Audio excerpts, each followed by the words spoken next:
या ठिकाणी सर्वप्रथम मी आपल्या सर्वांचं स्वागत करत आहे आणि आज आपल्या सर्वांना माहिती आहे की राज्य सरकारला 1 वर्ष पूर्ण होत आहे आणि आजचा हा दिवस हा हिंदू हृदय सम्राट शिवसेना प्रमुख बाळासाहेब ठाकरे यांचा स्वप्नपूर्ती दिवस आहे। कारण हिंदू हृदय सम्राट शिवसेना प्रमुख बाळासाहेब ठाकरे यांनी स्वप्न बघितलं होतं आणि नेहमीच त्याचा ते विचार करत होते की महाराष्ट्र राज्याचं नेतृत्व मुख्यमंत्रीपद हे एखाद्या सामान्य निष्ठावंत आणि कडवट शिवसैनिकाला मिळायला पाहिजे ही त्यांची इच्छा होती आणि त्यांची ती इच्छा महाराष्ट्र राज्याचे मुख्यमंत्री आदरणीय एकनाथ शिंदे साहेब यांनी ती पूर्ण केली आणि भारतीय जनता पार्टीने ही इच्छा पूर्ण करण्याकरता सहकार्य केलं। त्याबद्दल भारतीय जनता पार्टीचे देशाचे पंतप्रधान आदरणीय नरेंद्र मोदी साहेब, देशाचे गृहमंत्री आदरणीय अमित शाह साहेब आणि महाराष्ट्र राज्याचे उपमुख्यमंत्री देवेंद्र फडणवीस साहेब यांचं पण मी मनपूर्वक आभार मानतो। हिंदू हृदय सम्राट शिवसेना प्रमुखांनी जसं स्वप्न बघितलं होतं की या महाराष्ट्र राज्याचं मुख्यमंत्रीपद एखाद्या कडवट शिवसैनिकांनी भूषवलं पाहिजे, तसंच त्यांची 3 स्वप्न होती। त्या 3 स्वप्नामध्ये आज मी उल्लेख करतो की राम मंदिरचं निर्माण व्हावं, भव्य राम मंदिर अयोध्याला व्हावं हे एक त्यांचं स्वप्न होतं। दुसरं स्वप्न त्यांचं 370 कलमच्या बाबतीत रद्द करण्याच्या बाबतीचं स्वप्न होतं आणि तिसरं स्वप्न होतं देशात समान नागरी कायदा यावा हे त्यांचं स्वप्न होतं। आणि मी धन्यवाद मानतो देशाचे पंतप्रधान आदरणीय नरेंद्र मोदी साहेबांचं।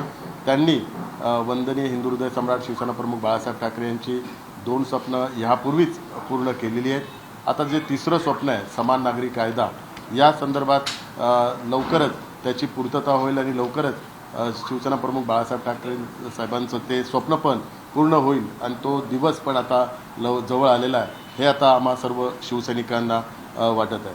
समान नागरी कायद्याला शिवसेनेचं समर्थन शिवसेना प्रमुख बाळासाहेब ठाकरे यांनी यापूर्वीच दिलेलं आहे आणि समान नागरी कायदा हा देशात व्हावा ही आता शिवसेनेचे मुख्य नेते महाराष्ट्र राज्याचे मुख्यमंत्री आदरणीय एकनाथ शिंदे साहेबांचं पण त्यांची इच्छा आहे आणि लवकरात लवकर केंद्र सरकारच्या माध्यमातून कायदा आणून तो कायदा पारित करावा अशी त्यांची भूमिका आहे। म्हणून आज ह्या पत्रकार परिषदेच्या माध्यमातून सर्व प्रसार माध्यमांना आम्ही हे सांगू इच्छितो की समान नागरी कायद्याला शिवसेना संपूर्ण समर्थन आहे आणि शिवसेनेचे मुख्य नेते महाराष्ट्र राज्याचे मुख्यमंत्री एकनाथ शिंदे साहेबांनी त्याचं समर्थन यापूर्वीच घोषित केलेलं आहे आणि आज आम्ही आजचा हा पवित्र दिवस मानून कारण हा स्वप्नपूर्तीचा दिवस आहे आणि या दिवशी पुन्हा एकदा समान नागरी कायद्याला समर्थन आम्ही घोषित करत आहोत। आपल्या सर्वांना माहीत असेल समान नागरी कायद्याच्या पार्श्वभूमीच्या बाबतीत परमपूज्य डॉक्टर बाबासाहेब आंबेडकरांनी संविधान सभेत वारंवार समान नागरी कायद्याला समर्थन दिलेलं आणि त्या संदर्भात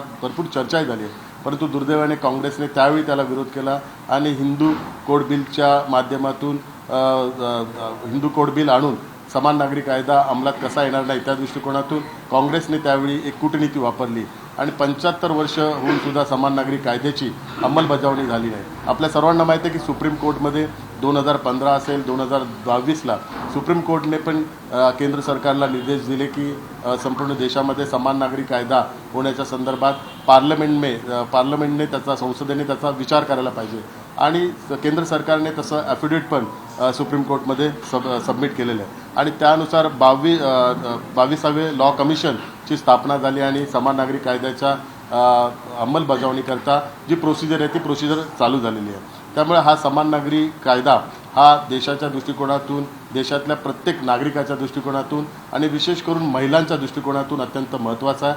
म्हणून शिवसेना प्रमुख बाळासाहेब ठाकरेंनी नेहमीच समान नागरी कायद्याला समर्थन केलेलं आहे आणि आम्ही जसं आपल्याला माहिती आहे की शिवसेनेचे मुख्य नेते आदरणीय एकनाथ शिंदे साहेबांनी जो निर्णय घेतला, जो संकल्प केला की हिंदू हृदय सम्राट शिवसेना प्रमुख बाळासाहेब ठाकरे यांचे विचार पुढे न्यायचे, हिंदुत्वाचे विचार पुढे न्यायचे आणि त्या विचारांशीच बांधिलकी आणि बाळासाहेबांच्या विचारांशी बांधिलकी ठेवूनच एक देश एक कायदा या विचारांशी आम्ही सर्वजण वचनबद्ध आहोत आणि म्हणून या कायद्याला आम्ही येणारा जर संसदेत मांडला तर संपूर्णतः आम्ही त्याला समर्थन देणार आहेत। मी आदरणीय मुख्यमंत्री एकनाथ शिंदे साहेब आणि उपमुख्यमंत्री देवेंद्र फडणवीस साहेब यांना पण विनंती करणार आहे की जे विधानसभेचं पावसाळी अधिवेशन आहे त्या पावसाळी अधिवेशनात आपण समान नागरी कायद्याच्या समर्थनार्थ एक ठराव मांडावा आणि तो ठराव सर्व पक्षांचा पाठिंबा घेऊन त्याचं मतदान करून तो ठराव केंद्र सरकारकडे पाठवावा जेणेकरून महाराष्ट्र राज्याची भूमिका, महाराष्ट्रातल्या विविध पक्षांची भूमिका समान नागरी कायद्याच्या संदर्भातली ती भूमिका स्पष्ट होईल. म्हणून येणाऱ्या पावसाळी अधिवेशनात हा समान नागरी कायद्याचा समर्थनार्थ आपण ठराव मांडावा. आज या ठिकाणी शिवसेना प्रमुख बाळासाहेब ठाकरे यांच्या विचारांशी आम्ही एकनिष्ठ आहोत आणि ते विचार पुढे नेण्याकरता आम्ही कटिबद्ध आहोत आणि तोच संकल्प मुख्यमंत्री एकनाथ शिंदे साहेबांनी घेतलेला आहे.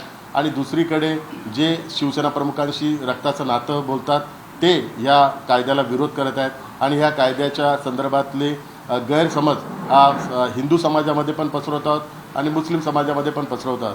कालच आपल्या सर्वांना माहिती आहे की ज्या शिवसेना भवनमध्ये मुस्लिम पर्सनल लॉ बोर्डचे पदाधिकारी माननीय उद्धव साहेबांना भेटायला गेले आणि हेच कारण उद्धव साहेबांना त्यांना भेटायची गरज हीच वाटते की कारण उद्धव साहेब या कायद्याला विरोध करणार आहेत ही भूमिका पण आता मुस्लिमांच्या मनात निर्माण झालेली आहे.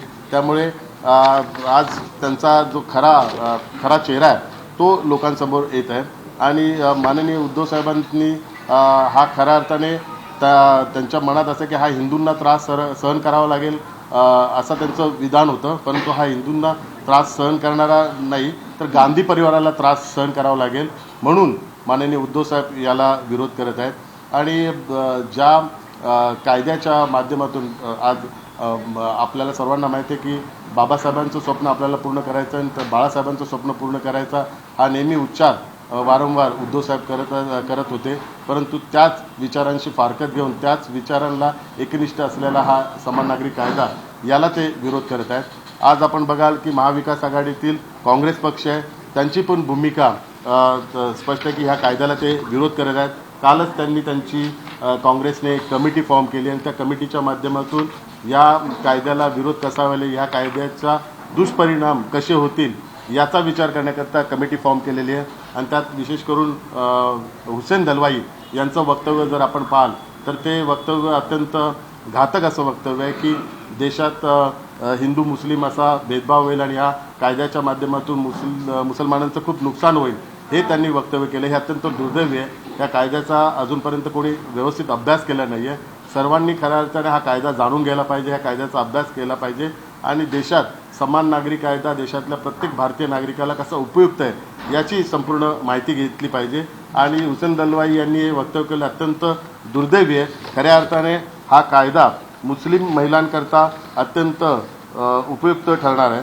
आणि कारण आपल्या सर्वांना माहिती आहे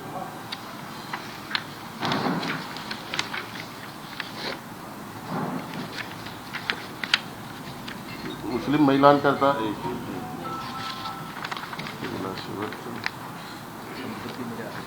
मुस्लिम महिलांना विशेष अधिकार या कायद्याच्या माध्यमातून सर्व मिळणार आहेत. मुस्लिम वैयक्तिक कायद्यात महिलांबाबत भेदभाव करणारी अनेक कलमे आहेत ज्यामुळे अन्य धर्मात असणारे महिलांचे अधिकार या महिलांना मिळत नाहीत.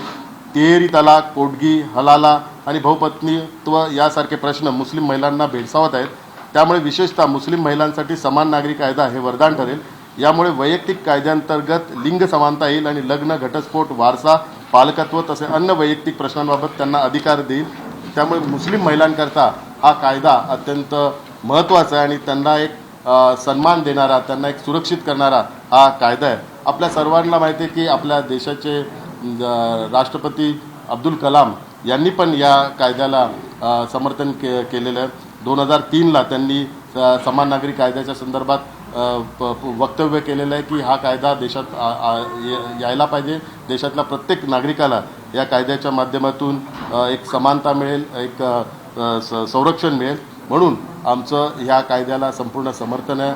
आणि लवकरच संसदेचं पण पावसाळी अधिवेशन आहे.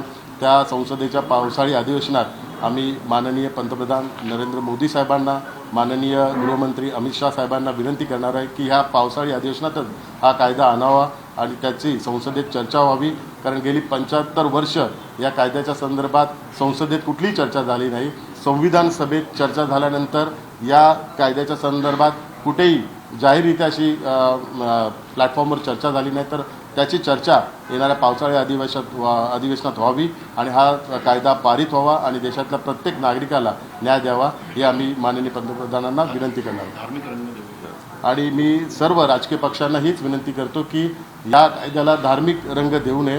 हा धार्मिक बाबींच्या पलीकडचा असा हा कायदा आहे। या कायद्यात भारतातल्या प्रत्येक नागरिकाला न्याय देणारा, समानता देणारा, संरक्षण देणारा, हक्क देणारा, देशातील महिला पुरुष सर्व स्तरातील नागरिकांना न्याय देणारा हा कायदा आहे। तर सर्वांनी याचं समर्थन करावं, याच्याबद्दल गैरसमज नाही पसरू नये आणि विशेष करून आदरणीय उद्धव साहेबांना पण आम्ही सांगू इच्छितो की जी बाळासाहेबांची भूमिका आहे त्या बाळासाहेबांच्या भूमिकेला आपण पण समर्थन दिलं पाहिजे।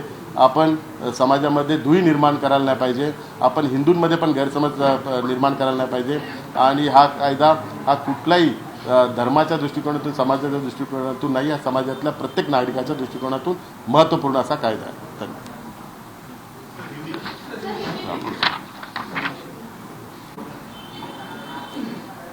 आज मैं यहाँ पे आप सभी को शिवसेना माननीय मुख्यमंत्री एकनाथ शिंदे साहब के नेतृत्व में जो हमने पिछले साल जो निर्णय लिया था उसका 1 साल पूरा हो रहा है और माननीय मुख्यमंत्री एकनाथ शिंदे साहब ने 1 साल पहले शपथ ग्रहण किया था, उसके 1 साल पूरा हो रहा है।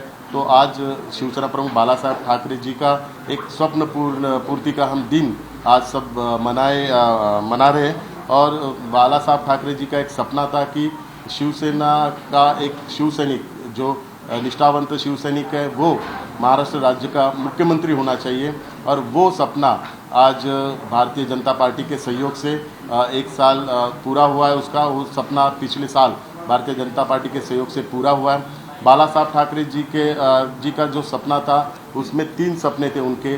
विशेष रूप से अयोध्या में राम मंदिर बनाया जाए, 370 कलम के बारे में भी उनकी एक भूमिका थी, वो रद्द होना चाहिए और समान नागरिक कायदा यानी कि समान नागरिक संहिता, यूनिफॉर्म सिविल कोड, ये देश में लागू होना चाहिए। तो ये तीनों चीज़ें हर बार बाला साहब ठाकरे जी ने अपने भाषण में व्यक्त किए। तो माननीय देश के पंतप्रधान आदरणीय नरेंद्र मोदी जी का मैं धन्यवाद मानता हूँ कि उनके 2 सपने इसके पहले ही उन्होंने पूरे किए। अयोध्या में भव्य राम मंदिर का निर्माण करने का उसका काम जारी है और अगले साल निश्चित रूप से कोई संभ्रम रहेगा तो केंद्र सरकार के माध्यम से सूचना आणि त्याचबरोबर शिफारसी काय आहे हे स्पष्ट होणं गरजेचं असल्याचं पवार म्हणाले होते, त्यावर आपण काय म्हणतो? नाही, हे स्पष्ट होणारच। तर ही सगळी प्रोसिजर आहे, पण त्या प्रोसिजर ह्या सर्व गोष्टी बघून आणि त्या कायद्याचा पूर्ण अभ्यास केल्यानंतरच प्रत्येक पक्षांनी भूमिका स्पष्ट करायला पाहिजे। तो अभ्यास न करता त्याला विरोध दर्शवून समाजामध्ये तेढ निर्माण करण्याचं वक्तव्य, काही हिंदूंमध्ये तेढ निर्माण करण्याचं वक्तव्य करतात, काही मुस्लिममध्ये तेढ निर्माण करण्याचं वक्तव्य करतात। त्यामुळे जे कोणी हे तेढ निर्माण करणारं वक्तव्य जे नेते मंडळी करतायत त्यांनी अभ्यास करावा, कारण बाबासाहेबांनी पण हा जो प्रस्ताव त्यावेळी ठेवला होता तो विचारपूर्वक ठेवला होता आणि डॉक्टर बाबासाहेब आंबेडकरांनी जगातले सर्वश्रेष्ठ संविधान बनवलं होतं। ते संविधान बनवताना या सर्व गोष्टींचा विचार केला होता। त्यामुळे हा खऱ्या अर्थाने डॉक्टर बाबासाहेब आंबेडकरांच्या विचारांचा पण अपमान आहे। एक सवाल फैमिली विस्तार की चर्चा है, आपको जो पार्टी की चर्चा तेजी के साथ चल रही है, क्या उसमें कब तक होगा और राज्य में भी बहुत सारे लोग लॉबिंग कर रहे हैं? इसका जवाब आपको माननीय मुख्यमंत्री एकनाथ शिंदे साहब ही अच्छा देंगे। निश्चित स्वरूपात, कारण हा देशाच्या दृष्टिकोनातून, महाराष्ट्राच्या दृष्टिकोनातून, देशातल्या प्रत्येक नागरिकाच्या दृष्टिकोनातून अत्यंत महत्त्वपूर्ण असा ठराव असेल। त्यामुळे व्हीप हा साहजिकच असणार आणि प्रत्येक आमदाराची पण जबाबदारी आहे की या संदर्भात त्याची भूमिका स्पष्ट करायची आहे। त्यामुळे व्हीप लागू पडू नये आणि प्रत्येक आमदाराने जबाबदारीने या ठरावाला मतदान करावं अशी परिस्थिती निर्माण व्हावी अशी मी विनंती करतो। शिवाजीसाहेब, पुन्हा एकीकडे मोर्चा होणार आहे तर दुसरीकडे आपण ठाकरेंना धक्का देण्याच्या तयारीत आहात। आदित्य ठाकरे हे आपल्या पक्षाच्या शक्ती पद्धतीने प्रवेश करणार आहे, काय अधिक माहिती आहे? असा पक्ष असेल अजून किती लोक येणार आहेत? जर आदित्यच्या कोर कमिटीचे एक मेंबर आपल्या शेजारी बसत आणि तिकडे लक्ष देणार असतात, ज्यावेळी प्रवेश होईल त्यावेळी तुम्हाला सगळी परिस्थिती कळेल। चालणार ना, साहजिकच आहे, ही प्रोसेस आहे. पण ज्या हा पद्धतीनं प्रवाह आहे. राहुलजी ज्या पद्धतीने मोर्चा काढला जातोय महानगरपालिकेकडे च्या विरोधात शिवसेना उभाटा गटाकडनं, त्याकडे तुम्ही कसं पाहता? तेच बोललो, दुर्दैवी गोष्ट आहे, कारण 25-30 वर्ष सत्तेत असताना ह्या सर्व गोष्टी दिसल्या नाही. आज सत्तेतून गेल्यानंतर ह्या सगळ्या गोष्टी दिसतात. म्हणून मी बोललो ना की खाल्लेल्या मिठाला जागा हो. मुख्यमंत्री आणि उपमुख्यमंत्री दिल्लीमध्ये अमित शहा यांच्या निवासस्थानी बैठक केली. केंद्रीय मंत्रिमंडळ विस्तार होणार आहे, तुमचंही नाव चर्चेमध्ये आहे, कळवलंय का? याची मला काही कल्पना नाही. चला, धन्यवाद. आपण सगळे आलात त्याबद्दल मनापासून धन्यवाद. जय हिंद, जय महाराष्ट्र.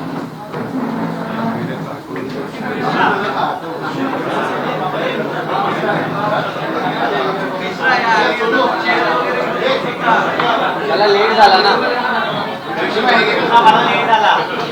सत्ता गेल्यामुळे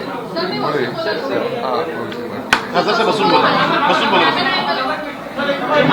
पण एकाच वेळीच सांग.